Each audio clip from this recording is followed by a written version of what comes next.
Shacharis and Mincha, we do Nefilas Apayim. It's called falling on your face. If you see the image here on the screen, you could see. This is how it is by davening. By Shacharis, you hold your talis in your hand, and you hold the tefillin, and you fall on your arm. It's called Nefilas Apayim, bowing down, falling on your face. You see the image on the screen. It's from an early picture of the Rebbe. The Rebbe doing Nefilas Apayim during Shacharis. However, here's another one during Mincha, you fall on your arm. It all comes from the times of the Beis HaMikdash, the Holy Temple, where they would do Nefilas Apayim, they would fall flat on their face. We cover our face because during that paragraph, we are ashamed of our aveiros or sins in front of Hashem, and we cover our face. But in the times of the Tanoim, even if they did not live in the Holy Land, in Eretz Yisrael, during Shacharis and Mincha, when they would fall Tachnun, they would fall as they would fall in the Beis HaMikdash. You see over here a picture. When you would come to the Beis HaMikdash, you would bow many times. Now, there's many methods of bowing. It's how we bow during Shemoneh Esrei, which is just bowing over. Then there's how we bow on Rosh Hashanah, Yom Kippur, where we bend on our knees and we bow down. And that's what we do only on Rosh Hashanah and Yom Kippur. The strongest method, or the biggest method, of bowing is called Nefilas Apayim, falling on your face, like this person over here. When they come to the Beis HaMikdash, you bow many times. And here, by the first time, they're bowing outside of the Beis HaMikdash. Prostrating their whole body. Correct, prostrating their body. Here's just an illustration. Here is an example, somebody bringing Bikurim, the first fruits to the Beis HaMikdash, putting down the basket in front of the Mizbeach, the altar, and then they would bow towards Hashem, meaning towards the Heichal, the big sanctuary, towards the Holy of Holies, towards the Aron. The older person or heavier person had a hard time getting back up. Oh, seriously. I mean, yes, but they had to walk up many, many steps beforehand. So if they could do that, hopefully they'll be able to bow down as well. That is during Yom Kippur, when the Kohen Gadol, the holy high priest, would mention Hashem's name out loud several different times. This one is just by the Vidoy, the confession he's doing on the Sir Azazel, the goat that's being sent to the Azazel, that would be thrown down the rock face. And he'll mention Hashem's name, not the way we pronounce it, but the way it's written. And the 72-letter name of Hashem, depending on the Kohen Gadol, depending on the crowd, then on the Jewish nation. When he would mention Hashem's name, everybody would bow down and would say out loud, Baruch Shem Kavon Machusay L'Olam Va'ad. So bowing is a very unique, special thing done in the Beis HaMikdash. Bowing, we always bow down. We bow down during Shemoneh Esrei. We bow down 4 times during Shemoneh Esrei. 3 blessings, and then again by Moed Menach Malach. A Kohen Gadol, the high priest, during Shemoneh Esrei, in the times of the second Beis HaMikdash, he would bow 18 times by every one of the blessings, and the king would bow down. You know how many times? Once. Once in the beginning, and stay bowing the entire Shemoneh Esrei. Depending on your level of greatness, that's how much humility you had to have in front of Hashem. So a regular person bows down 4 times during Shemoneh Esrei. A high priest who's in a higher level of holiness might be conceited, and he still bow down by every blessing. And the king, who's in the most special, unique, exalted, powerful person in the Jewish nation, they have to bow down. He has to bow the entire Shemoneh Esrei to show how nullified, how batal he is to Hashem. Excuse me. There's Mesechta Brachos. It's brought down many stories and anecdotes what it means bowing. How important it is bowing.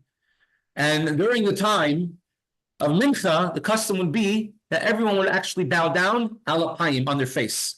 like these people here in the Beis Hamikdash, they would actually bow, fall down on their face like this, bowing to Hashem. There is, in fact, a story about Rabbi Gamliel had a disagreement with Rabbi Yeshua, if I remember correctly, and Rabbi Yeshua's sister was married to Rabbi Gamliel. Why should Rabbi Eliezer ben Horkin's Sister sister was married to sorry. Yes. Rabbi Gamliel's sister was married to Rabbi Eliezer ben Horkin's. Fine. So Rabbi is married to Elazar ben Horkinus, and Elazar ben Horkinus would be bowing down during, I think it was Rabbi Gamliel, would be bowing down during during Mincha time, and every day his wife would disturb him because she didn't want, there was a disagreement between the two of them, and he didn't want that he should, when he davens, and you daven, you say during L'David Hashem that all your enemies should fall in front of you, and it could harm her brother. And one time, it was the day of Rosh Chodesh, and she did not know it was Rosh Chodesh because it was the Sanhedrin decided that's going to be the first of the month at very late notice. She thought it was Rosh Chodesh and it really wasn't. So she thought today she doesn't have to disturb him when he's saying Tachnun, when falling on his face, and he ended up falling on his face, and she ran in. She says, "What are you doing? You're killing my brother." But it was too late already at that point. The message came that he passed away. So, and the Chassam Sofer says over there, it can't be that she stopped him from saying Tachnun. Rather, it means that she made an interruption. And if you interrupt between Shemona Esrei and Tachnun, it's sort of degrading.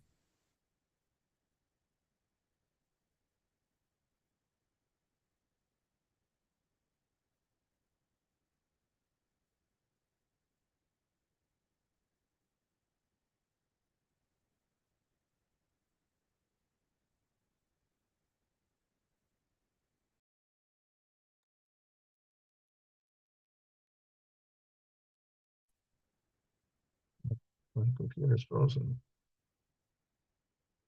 Hold on, let's see. Wait a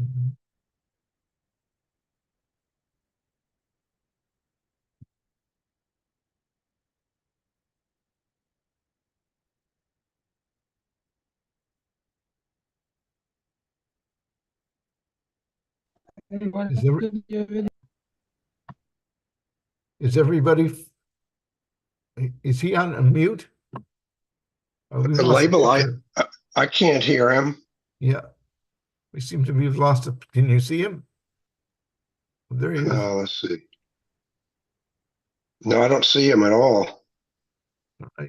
Oh, wait a minute. Here he's coming back, I think. Yeah, here I see the screen.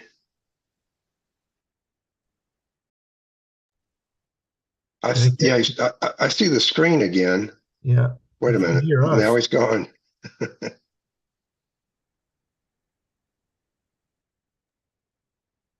He must be muted. Yeah.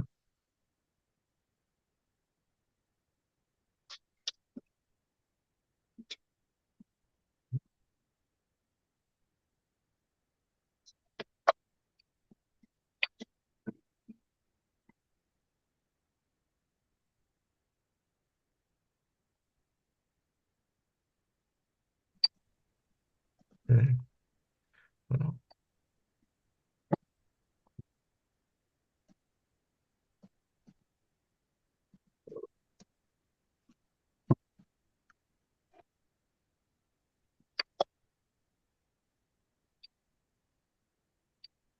Well, is everybody having a nice day? And again, I'm sorry about that. I didn't realize that I was muted. A Mishnah is a definitive, edited version of the teachings of the Tanoim by Rabbi Yehuda HaNasi. A Brisa is non-definitive, and it's up to the Amirayim to discuss it.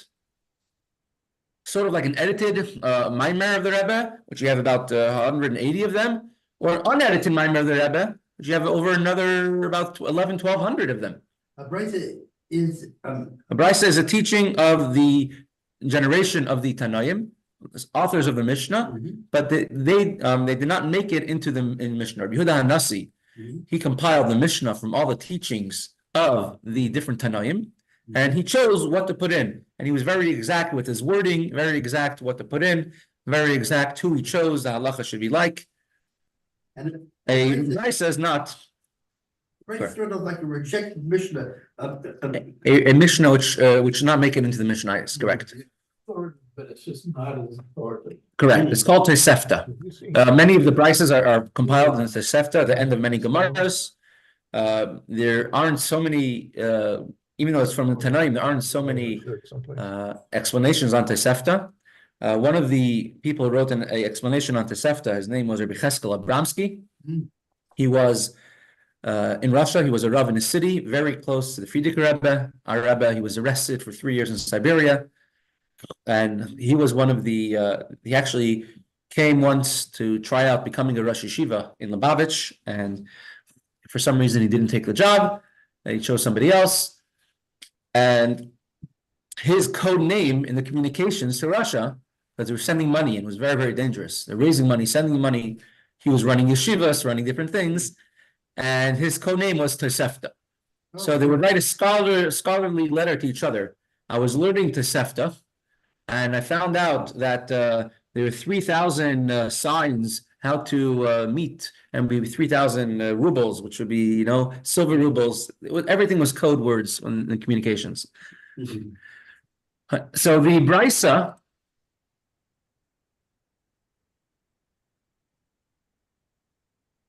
there's a brisa which we had yesterday. Definitively, on a fast day, we have 3 Aliyos. Rav Ashi, who was the last generation of the Gemara of Amirayim, he says, hold your horses, not so fast. I'm going to bring you a Mishnah that's on what we do on Tisha B'Av. Rav Ashi, Vanan Litnan Achi. We learn differently in a Mishnah, and a Mishnah is more powerful than a brisa. I'm going to bring up over here on the page the Gemara Mesechta Tainis. Most of you have a long memory, and I'm assuming remember the Gemara. But for those who joined after we learned Mesechta Tainis, I'll just bring up the brisa in Mesechta Tainis. It's on the screen. It says, Aliyos b'sheni v'chamishi. We're discussing all the halachas of Tisha B'Av, the 9th of Av, including when you're not allowed to do laundry, wash your clothes. Our custom is entire 9 days from the 1st of Av.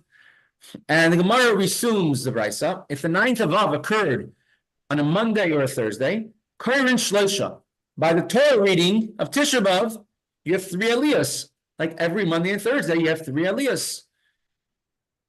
Umaftir echad. And the maftir, the Haftorah, is the 3rd one. You don't add a 4th Aliyah for maftir, for Haftorah, but rather the 3rd one reads the maftir. So the 3rd one, the one who receives shlishi, receives maftir, because you cannot add on a weekday extra aliyos, extra people called to the Torah. On Yom Tov, on holidays, you're allowed to. Because people are not working, and Tisha B'Av, although you don't work, but that's only a custom, it's not a halacha. On Yom Tov, you are able to add a haftarah, and Tisha B'Av we add haftarah, but he is one of the 3 people who received the aliyah, is not a 4th aliyah. And now that's if Tisha B'Av fell out to be on Monday or Thursday. What happens if Tisha B'Av is on Echad B'Shlishi Revi'i, on Sunday, on Tuesday, on Wednesday? Or if not, for the fact that it was a fast day, you would not have been having a Torah reading in Shul, because normally we read the Torah in Shul only Monday, Thursday, Shabbos, but now it's a fast day. So then, the Tanna Kama, the first opinion of the brisa says, a unique chiddush. You call one aliyah, and that aliyah does have Torah. So you don't have 3 aliyahs, you have 1 aliyah. You ever heard of a Torah reading with 1 aliyah? No. But this is the Tanna Kama, and the brisa says that on Tisha B'Av, if it's not a day of Torah reading, you have 1 aliyah, and that person receives a half Torah. It's a Tanna Kama that says that. Correct? Sounds really definitive. Rabbi Yossi says, La'olam koirin shloisha u'maftir echad. Rabbi Yossi says that no matter what day of the week Tisha B'Av comes out to be, then you call 3 people to the Torah, and the third one receives the maftir of the 9th of Av.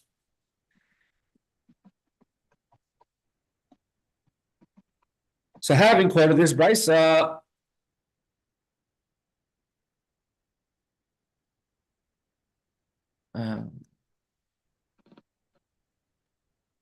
I lost the place. So Rabbi Yossi says you always call 3 people to an aliyah. The fourth one receives maftir, and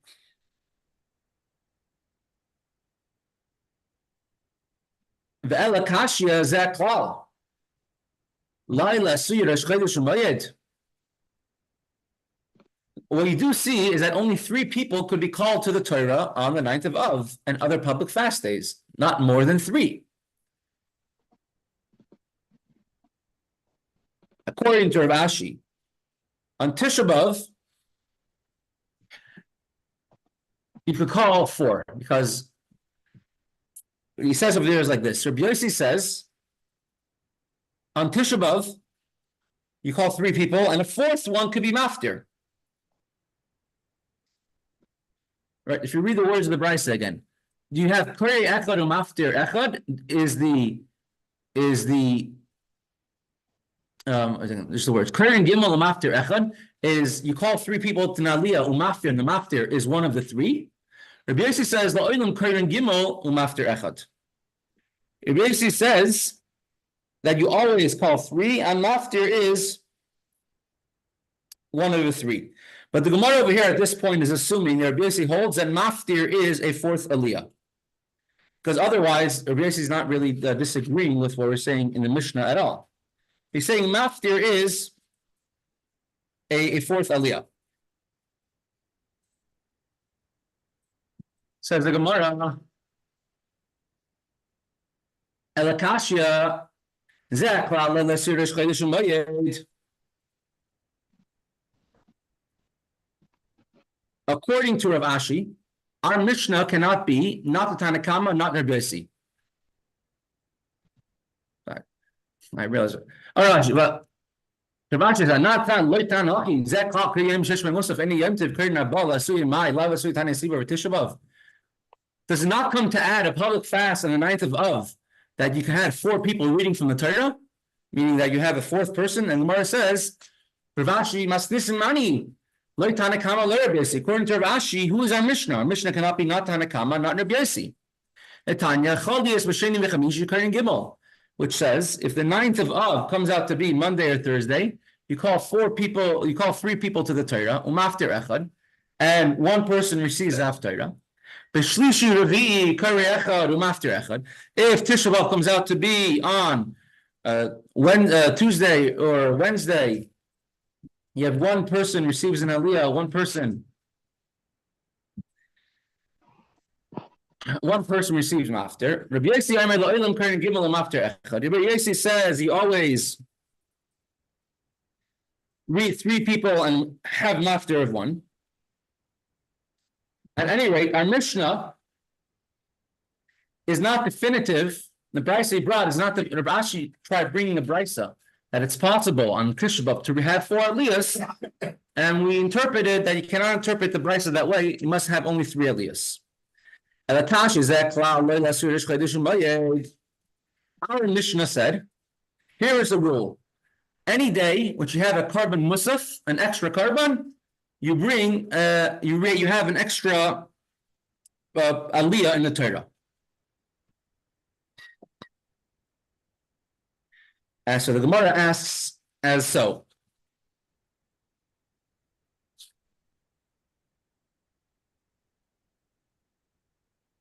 If public fast days and Tisha B'Av are included in this rule, that any day we have an extra aliyah, you have an extra musaf in the an extra addition in davening, you have an extra aliyah. With Tisha B'Av and a fast, they have an extra aliyah in the Torah. The Gemara says, "Lo ila suyir Chodesh umayyon." it's not a fast day. Rather, it's coming to include Rosh Chodesh and Chol Hamoed.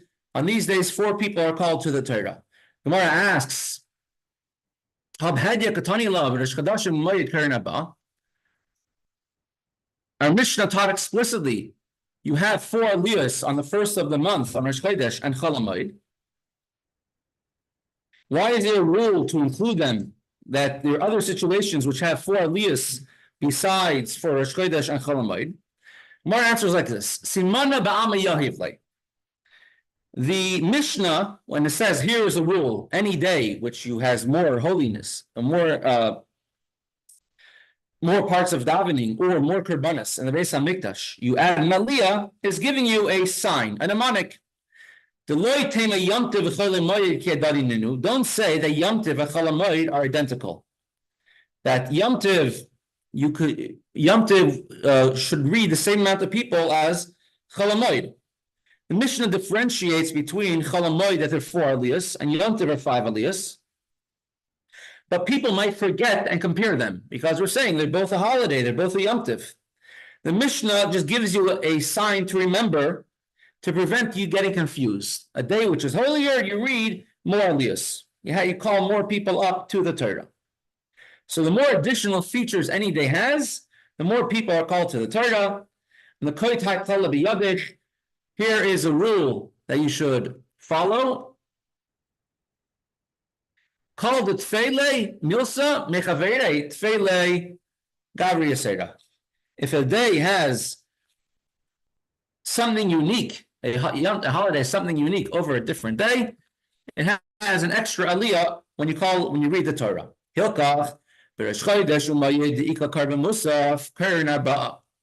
On Rosh Chodesh, the first of the month, and Chol Hamoed, intermediate days of Yom Tov, you have something unique. You bring an extra karban in the Beis HaMikdash. Instead of 3 aliyos, you have 4 aliyos. B'Yom Tov, the Asr B'Siyas Malacha, Chamisha. On a holiday, Pesach, Shavuot, Sukkot, Rosh Hashanah, where you cannot do any types of the forbidden malachas, forbidden works of Shabbos, except those necessary for food preparation. Chamisha, you have 5 aliyos. B'Yom Kippurim, the Anush Kollel, Shisha on Yom Kippur, which is punishable by Kollel. Kollel is dying prematurely, before the age of 60, which somebody who transgresses Yom Kippur receives Kollel, and in the world to come, they don't receive a portion in the world to come.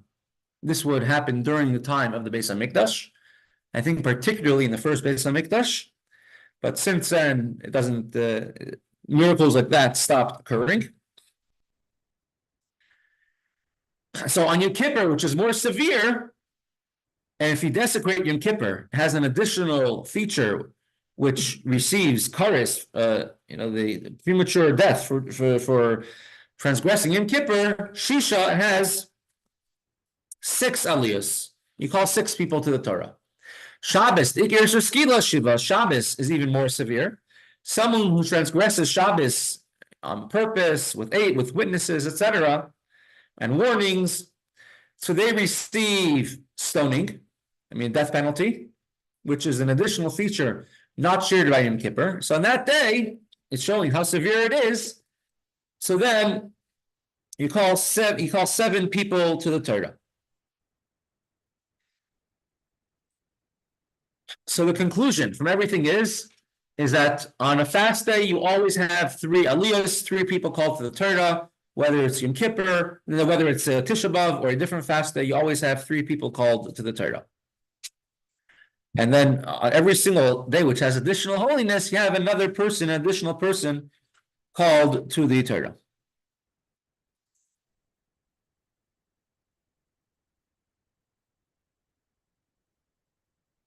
Now, the reason why on Tisha B'Av we only have 3 aliyos instead of 4 is because people have to get to work. Now, Tisha B'Av is unique in every other fast day. Every other fast day, which is the 4 other fast days of the year, which is Tainus Esther, Shom Gedalia, 17th of Tammuz, and 10th of Teves. Sorry, B'Tevis. Those 4 fast days, we read the Torah by Shachris and by Mincha, and we only do Haftarah by Mincha, because Mincha time, people are usually coming back from work at that time. We have Haftarah. On Tisha B'Av, we have Haftarah also by Shachris, also in the morning.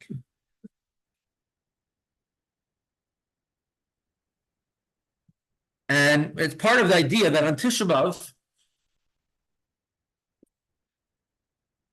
we are not allowed to learn Torah that day, on the morning of Tisha B'Av. The other fast days, you are allowed to learn Torah. So since you cannot learn Torah, so therefore they add on the Haftarah in a way to sort of make up for the fact about learning Torah. Let's just start a little bit the next Gemara, and then we'll go to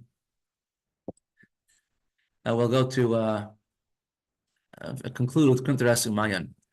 Yossi, how are you? I haven't seen Yaakov in a few days. Is he doing okay? Yes. I'll contact him to see if he can come. Thank you. How are you, Rabbi? We'll continue the Gemara. If you remember the Gemara related an incident which happened before. And we learned a lot from this incident.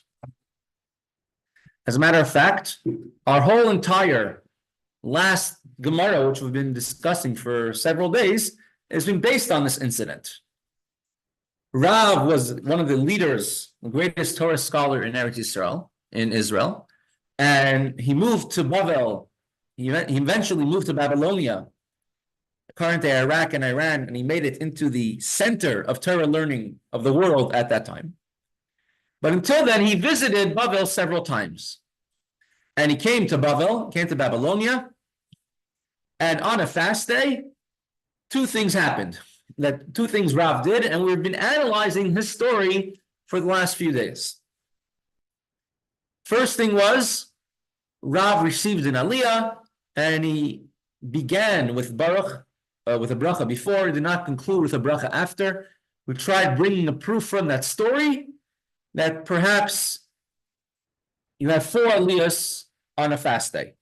And we went back and forth till we finally came to our conclusion now that we have 3 Aliyos on a fast day. And we're basing it on the Mishnah, Correct. right? Basing on the Mishnah, and inference of the Mishnah, and explanations, and Rav Ashi, and all that. The second part of the story was Kulei Alma and Payu, Nafal Kulei Alma and Payu, V'Rav Nafal Arapei. It was on a fast day. Everyone fell on the floor during Tachnun. Everybody bowed down like this, is how we do nowadays. Like this.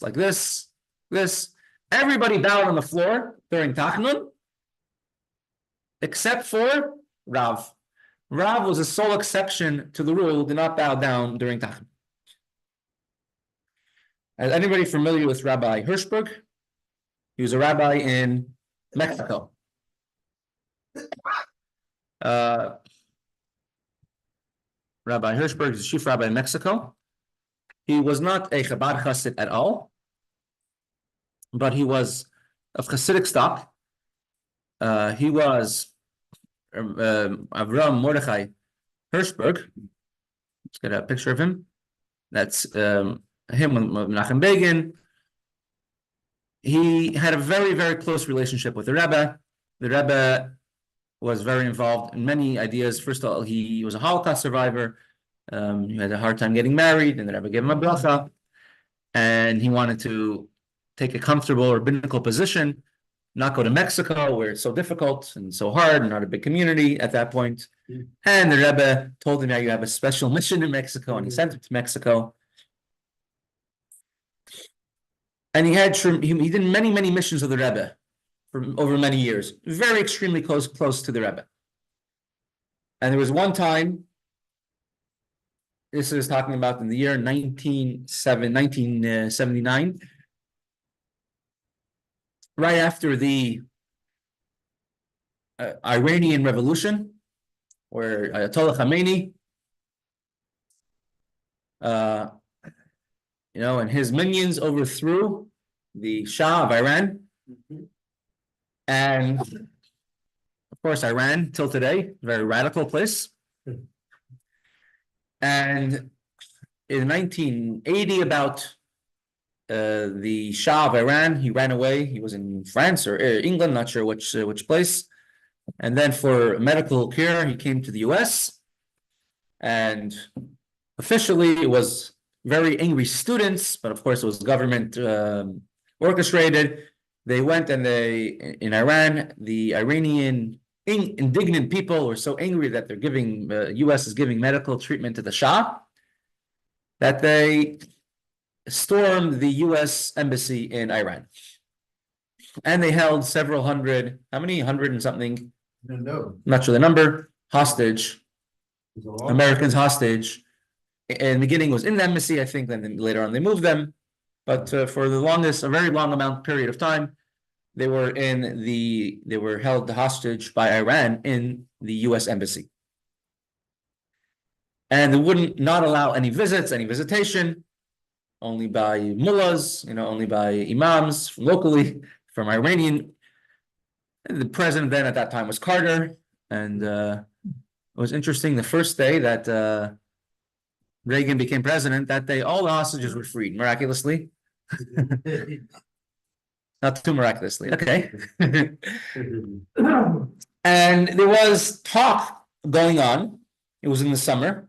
This happened in the summer. Many revolutions around the world usually happen in the summer or the spring. And there was talk of a group of clergy, of rabbis and Havdil priests to visit the American hostages in Iran. And one of the Iranians were discussing it, and one of the conditions was you are not allowed to have any Americans being part of this delegation. God forbid. And so they reached out to a rabbi. Which rabbi would it be? Rabbi Hirschberg. He's in Mexico, and they mentioned it to him. Would he be interested? They're trying to ask them to, have a delegation to meet the Iranian hostages, and there's several of the American hostages who are Jewish, and he wants to meet them, and would he join? So he asked the Rebbe what to do, and this is in the summer. And the Rebbe told him, it's a good thing, you should visit, and you should bring along with you Hanukkah candles. And although he knew well enough at this point, you don't ask questions what the Rebbe says. So he started preparing a suitcase, and he made Hanukkah, and he packed Hanukkah candles, although it was a summer. And about a day before the delegation was supposed to travel and leave, suddenly he gets a notification, the entire thing is canceled. Oh, it's canceled. It didn't happen. It's not going to happen. And there was despondency, and they're upset about it. He was not upset. He said, the Rebbe said to bring Hanukkah candles, something is going to happen. I don't know what, but something will happen. Well, sure enough, several days before Hanukkah, he gets a communication. This group is back on, the delegation is back on. Do you want to go to Iran, join this delegation? And he agreed, and he did pack Hanukkah candles and was close enough to Hanukkah. And he actually ended up in the American embassy in Iran with the hostages. He lit Hanukkah candles with the hostages. But the story I want to say about is about another thing that happened while he was there. So this entire delegation,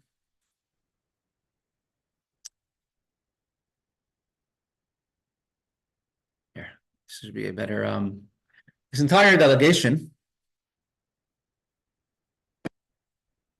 no picture over here. They were taken to the different places in Iran, and one of the places they were taken to was a very big ceremony in a mosque, and there were tens of thousands of people there, tens of thousands of Iranians over there, and Ayatollah Khomeini was also there at that time. And there was at one point, there were prayers. Ayatollah Khomeini spoke to everyone, and everyone says, Allahu Akbar. And then they all bow down, everybody. Tens of thousands of people with Ayatollah Khomeini are all bowing down. All of the other priests and clergy of all the other religions were a little scared. They're after all in a very authoritarian country. They don't know what could happen. In a moment, they all bow down also, as well. Over there in, in the mosque. And the only one who did not bow down was Rabbi Hirschberg. He stood very proud and tall in this mosque in Iran, talking about 1980 with hundreds of American hostages and who knows what else is happening over there. And he did not bow down. The people of the delegation, their faces turned white, is going to get us all into trouble. Who knows what's going to happen to him? If they could take Americans hostage, they could take someone else hostage. Such a disrespect to the Islam religion in front of everyone. And as soon as it was over, somebody ran over to Rabbi Hirschberg and he says, Ayatollah Khamenei wants to see you right now, in front of everyone. So he called him up in front of tens of thousands of people. And he out loud, he says, why did you not bow down when everyone else is bowing down? Why don't you give honor to Allah? And he says, your greatest honor, I am a Jew, and we only bow down to Hashem. We don't bow down to anyone else but Hashem. And later on, he told him to go back to his place. Later on, he received a message, Ayatollah Khamenei wants to have a private meeting just with him, without the other members of the clergy. So they had a meeting, everyone together, all the members of the clergy, and after they left, he says, everyone else, all these other clergy, all those priests, they're all fakers. None of them mean it for real. You're the only one I see who actually believes in your religion properly. And they had a very fruitful conversation. As a matter of fact, there were a number of Jews then who were in prison then for being Iranian spies, for being Israeli spies in Iran. He let many of them go. And during his tenure, it became a lot less, after that meeting, a lot less overt, can't say anti-Semitism, and just only became anti-Zionism as opposed to anti-Zionism. But there are many good results of that meeting. As a result of that meeting, many good things did happen. So when you as a Jew, we only bow down to Hashem, and there's nothing to be scared of, nothing to worry about. So Rav, he's in a shul. Everyone's bowing down on their faces like this in shul, except for the greatest man of all, which is Rav. Why did he not bow down? So says the Gemara, Gufa. Let us analyze the story. Rav ikla lebavel atainis v'tanisibor. Rav was in a Babylon on a public fast day. He stood up and he read the Torah scroll. He received an aliyah. He commenced the reading with a blessing, and we concluded he did not have a blessing. He did not say a blessing. And now we analyzed, and now we discussed already. Let's discuss the second part. And again, Mesechta, Megillah, we're not going to discuss much about the Megillah per se. We're discussing laws of davening, and we're discussing laws of a shul, and that's going to be a lot of the discussion, which we're going to discuss now. And now we're going to discuss about many different types of bowing down that took place in the Beis HaMikdash, that took place, throughout Jewish history. Moshe bowed down, Aaron, Yeshua. We'll discuss many different types of bowing, and the meaning of bowing. When one bows down, they take their head and they put it in the same level as their feet, meaning that we are nullifying ourselves in front of Hashem. I'm not smarter than you. My heart is in the same place as my feet. I'm not a greater servant of Hashem. I don't love Hashem. I fear Hashem. We're all equal, and everything is equal to Hashem. I don't exist. I'm only here to serve Hashem. My time at Rav loy nafal alapei. What is the reason that Rav did not bow down and fall on his face in front of everybody, together with everyone else? So the Gemara will go through several answers. First answer is that it was a stone floor. In Bavel, the shul he was in must have been a stone floor. and one of the 613 mitzvahs of the Torah is do not bow down on a stone floor. In the Beis HaMikdash, in the Holy Temple, all the floors are made out of marble. And you bow down to Hashem only in the Beis HaMikdash on a stone floor. Outside of the Holy Temple, you cannot bow down on a stone floor. Marble was actually a form of stone, right? Correct. You can have a wooden floor, you can bow down to Hashem on Rosh Hashanah Yom Kippur. If the floor is tile, you should, like in Beis HaMikdash was marble tiles. If it's a tile floor, you shouldn't bow directly on the floor. Put a carpet, put even a napkin underneath where you're bowing. But you cannot bow down on a stone floor anywhere besides for the Beis HaMikdash, because the reason the Torah gives is because, let's go into the Gemara. Ritzpa shalavanim haisa was a stone floor, and a brisa taught the Evan Maskis leisitnu ba'artzachem. One of the 613 mitzvahs of the Torah is that you do not make for yourself idols or engraved images or pillars, and do not place a stone in front of you to bow down in your land, because I am Hashem, your God. It's one of the mitzvahs of the Torah, Kedoshim. So because the idol worshippers, they would have a stone floor in front of their idols that they would bow down on. Allah anywhere in your land, in the Holy Land, and anywhere else which belongs to you, and it's your real estate, there you can bow down to Hashem. There you cannot bow down to Hashem on a stone floor, and therefore on Shodesh, Rosh Hashanah, Yom Kippur, make sure you're not bowing on stone. In 770, where the tile floor, everyone has to bring their own, I don't know, rags or tissues, but you don't bow down on the floor there either. Concrete. Concrete if Rob was, if Rob, to be stone. Yeah. But over here, Bnei Emunah, the floor is wood. It's wall wood, it's fine. Right? Stone is from the ground. In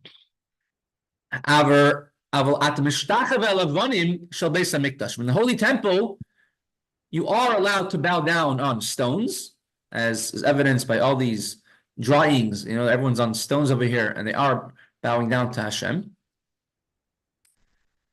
Ula, as Ula says, the Amar Ula was in the great Amirayim. The Torah placed a prohibition on a floor of stones. Outside the Beis HaMikdash, you can only bow down on a non-stone floor. So that's actually what it says, in your land, it means it's in the Beis HaMikdash. In the Beis HaMikdash, you don't have a stone floor in your land, meaning outside the Beis HaMikdash. But the Beis HaMikdash is not our land, because it was never divided to the tribes. It belongs to all those tribes equally. I hope it's not So in that divided. place, which is not belonging to the Shvatim, you are allowed to bow down. So thus, Rav could not bow down on a floor, which was a stone floor, in the shul in Bavel. Interesting. Why? What is the reason that you could bow down to in the Beis HaMikdash? You are allowed to have a stone floor. If the idol worshippers have stone floors, so in the Beis HaMikdash, you're not worried about it.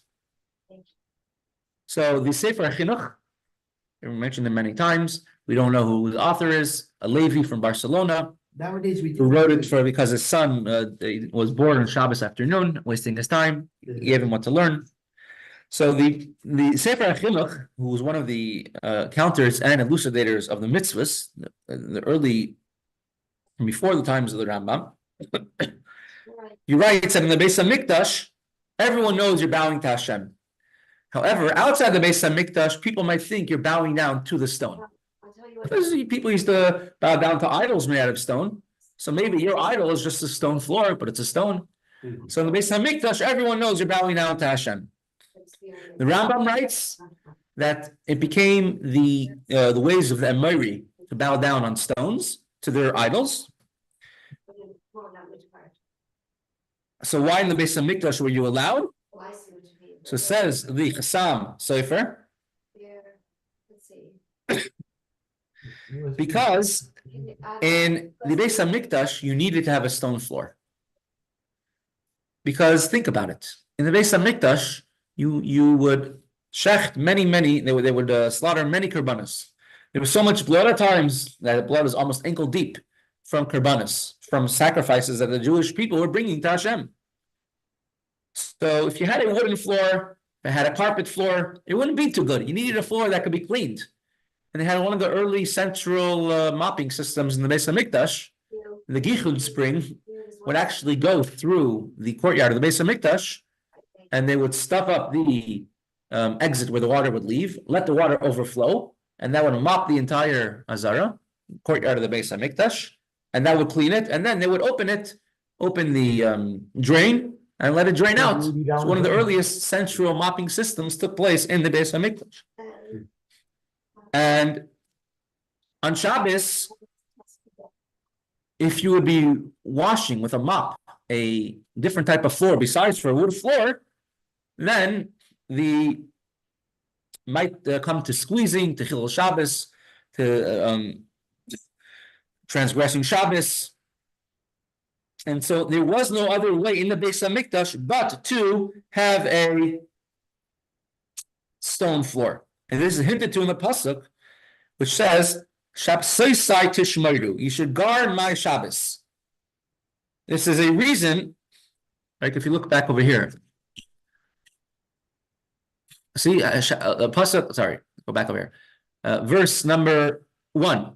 Don't bow down to idols, and don't bow down outside the Beis HaMikdash on a stone. Don't have any stone, because I am Hashem. You should guard my Shabbos. What's the connection of Shabbos to the previous verse? Previous verse which said, don't bow down on stone outside of the Holy Temple. Because a reason, which Chassam Sofer gives, that on Shabbos you were allowed to have a stone floor to bow, is because you don't want to come to transgress Shabbos in the Beis HaMikdash, so you're allowed to have a stone floor. The Meiri writes that you should not have, when you build a shul, you should not build any stone floor at all. In your house, you can have a stone floor because people are not meant to daven at home. You're meant to daven in shul. If you daven in a house, it's a one-off, and therefore the Meiri writes that you should not make a stone floor in a shul, because when people bow, they might not put something on the ground and might bow directly on the ground, and you're coming to make people transgress.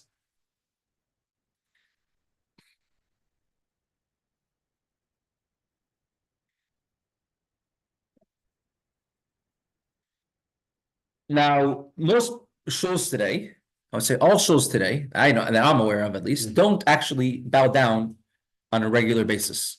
They only bow down on Rosh Hashanah and Yom Kippur. There's many different reasons for it. The one I understand is that you have to be holding on a very holy spiritual level. And we are not really holding on that level, on an ongoing basis. Another reason given is because doing it properly is very, very difficult. As a matter of fact, only several people per generation knew how to do it properly. You have to be very acrobatic for it, and they don't want people getting hurt. The way we do it, bending on our knees and bowing down, is not the complete way. It's a whole way of sort of supporting your entire body weight on your thumbs and your large toe. I'm not sure how it's done exactly. Rabbi Gamliel, he would demonstrate to his students how it was done.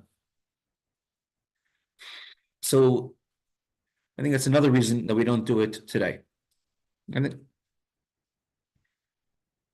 So therefore, since we don't bow down to Hashem like that on a regular ongoing basis, so there's no real prohibition of making a stone floor in a shul. And therefore you see all over the world, particularly in Israel, but many places all over the world, shuls with stone floors. And whenever it comes to the 3 days a year that you bow down, they could announce that make sure not to bow down on a stone floor. You have a covering, and she's still prohibited, right? If you have a covering on the stone floor, it's allowed, or? Yeah. Oh, it's allowed. Yeah, correct. The Arabs also, they keep this halacha. They bow down on a carpet. They don't bow down on a stone floor, Let's see. or they take their kafiyah they're wearing on their heads and they spread it out on the floor. Yes, I've had the opportunity to see it multiple times when I was in the Holy Land of Israel. You see Arab construction workers stop in the middle of the day, middle of the Jewish neighborhood, on the street. They're not scared of being attacked, Yeah. and taking off their kafiyah and bowing down over there in the middle of the streets. If I would try putting on my tefillin in the middle of Ramallah, I don't know what would happen. But they have obviously no fear of doing it in the middle of a Jewish street. We're gonna eventually have to take.